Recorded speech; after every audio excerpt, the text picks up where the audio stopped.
Himalaya cotton வேட்டிகள், ஷர்ட்டுகள், wedding celebration.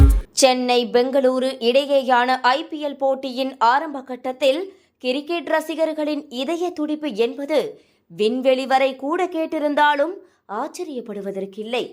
வாழ்வா சாவா போட்டி என்பது போல்தான் இரு அணிகளும் களமிறங்கின. இதிலே குறுக்க இந்த கௌசிக் வந்தா என்பது போல் மழையும் வருவேனா மாட்டேனா என காத்திருந்தது. அவரும் பாவம்தானே. மழை வேண்டும் என கேட்கும் மக்களின் வேண்டுதலை நிறைவேற்றுவாரா அல்லது மழை வரக்கூடாது என கேட்கும் மக்களின் வேண்டுதலை நிறைவேற்றுவாரா? இதை தாண்டி தோனி கோலி விளையாடும் கடைசி போட்டி. சென்னை தோற்றால் தோனிக்கு கடைசி போட்டி என எமோஷனல் டச் வேறு. அப்பப்பா போதும்பா. இத்தனை சிக்கல்களுக்கு மத்தியில் நடந்தது போட்டி. டாஸ் ஜெயித்த சென்னை அணி கேப்டன் ருத்ராஜ் கெய்க்வாட் முதலில் பந்து வீச்சை தேர்வு செய்தார். முக்கியமான போட்டியில் டாஸ் வென்றுவிட்டோம் என சந்தோஷப்படுவதா அல்லது டாஸ் என்றால் மேட்ச் தோற்கின்றனரே என வருத்தப்படுவதா என சென்னை ரசிகர்களின் வாய்ஸ்கள் இணையத்தில் பரவலாக காணப்பட்டது. பெங்களூரு அணியில் தொடக்க வீரர்களாக கிங் விராட் கோலியும் கேப்டன் ஃபேப் டூப்ளசிஸும் களமிறங்கினர்.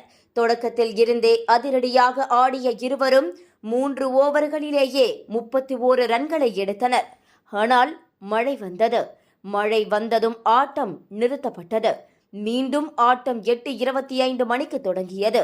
இதன் பின்னர் சென்னை அணியின் சுழற்பந்து வீச்சாளர்கள் ஆட்டத்தை மீண்டும் தங்களது கட்டுப்பாட்டுக்குள் கொண்டு வந்தனர்.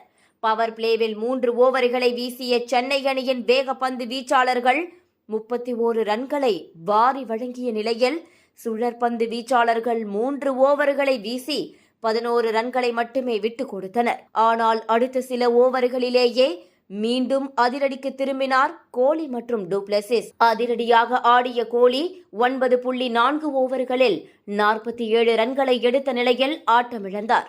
நடப்பு சீசனில் அதிக சிக்சர்களை அடித்தவர்களது பட்டியலில் கோலி 37 சிக்சர்கள் அடித்து முதலிடம் பிடித்துள்ளார். 36 சிக்சர்களை அடித்து 2வது இடத்தில் நிக்கோலஸ் பூரன் உள்ளார்.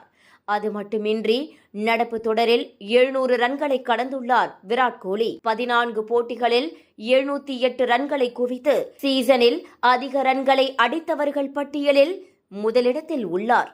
அரை சதம் அடித்திருந்த டூப்ளசியும் எதிர்பாராத விதமாக வெளியேற பின்வந்த வீரர்கள் அனைவரும் அதிரடியாக ஆடி ரன்களை சேர்த்தனர். 20 ஓவர்கள் முடிவில் பெங்களூரு அணி 5 விக்கெட்டுகளை இழந்து 218 ரன்களை எடுத்தது. அதிகபட்சமாக டூப்ளசிஸ் 54 ரன்களையும் கோலி 47 ரன்களையும் படிதார் 41 ரன்களையும் எடுத்திருந்தனர். சுமாராகவே பந்து வீசிய சென்னை அணியில் தாக்கூர் 61 ரன்களை விட்டுக் கொடுத்து 2 விக்கெட்டுகளை வீழ்த்தினார். துஷார் தேஷ்பாண்டே மற்றும் சாண்ட்னர் தலா 1 விக்கெட்டுகளை வீழ்த்தினர். 219 ரன்களை இலக்காக கொண்டு களமிறங்கிய சென்னை அணி பிளே ஆஃபுக்குள் செல்ல 201 ரன்களை கடக்க வேண்டும். இந்நிலையில் இன்னிங்ஸின் முதல் பந்திலேயே மேக்ஸ்வெல் பந்தில் தனது விக்கெட்டை பறிகொடுத்தார் சென்னை அணியின் கேப்டன் ருத்ராஜ். மிச்சலும் 4 ரன்னில் வெளியேற தடுமாறியது சென்னை.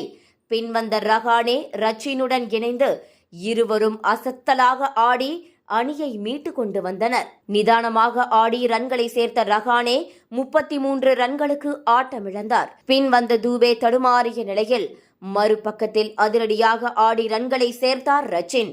IPL சீசனில் தனது முதல் அரை சதத்தையும் பதிவு செய்தார். எல்லாம் சிறப்பாகவே போனது.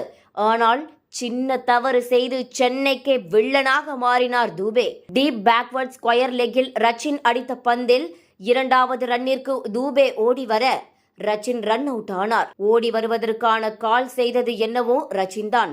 ஆனாலும் தூபேவும் ரச்சினை ஒருமுறை பார்த்திருக்க வேண்டும் தானே. பின்வந்த வீரர்களும் தொடர்ச்சியாக தடுமாற சென்னை அணி வெற்றி பெறாவிட்டாலும் பிளே ஆஃப் சுற்றுக்காவது தகுதி பெறுமா என்ற சந்தேகம் எழுந்தது. தொடர்ச்சியாக விக்கெட்டுகள் விழுந்து கொண்டே இருந்தன. கடைசி ஓவரில் சென்னை அணி பிளே ஆஃப் சுற்றுக்கு தகுதி பெற 17 ரன்கள் வேண்டும் என்ற நிலை. யஷ் தயால் வீச தோனி முதல் பந்தையே சிக்ஸராக மாற்றினார். அடுத்த பந்தையும் சிக்ஸருக்கு முயற்சிக்க தோனி தனது விக்கெட்டை பறிகொடுத்தார். முடிவில் 2 பந்துகளுக்கு 10 ரன்கள் எனும் நிலை. கடந்த சீசன் இறுதிப் போட்டியில் நிகழ்ந்தது மீண்டும் நிகழுமா என்று சென்னை ரசிகர்கள் ஏங்க ஆரம்பித்தனர். ஆனாலும் ஆட்டம் கைமீறி போய்விட்டது. சிறப்பாக ஆடிய பெங்களூரு அணி கெத்தாக பிளே ஆஃபுக்குள் நுழைந்தது.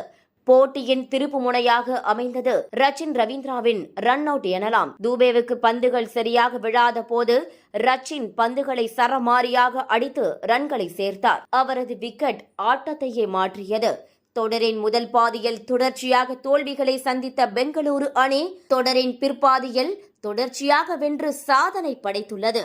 இது பெங்களூரு அணிக்கு கிடைக்கக்கூடிய வெற்றி. அந்த அணியின் ரசிகர்களுக்கு கிடைக்க வேண்டிய வெற்றி. சென்னை அணி தோற்றிருந்தாலும் பெங்களூருவின் வெற்றி கொண்டாடப்பட வேண்டிய வெற்றியே.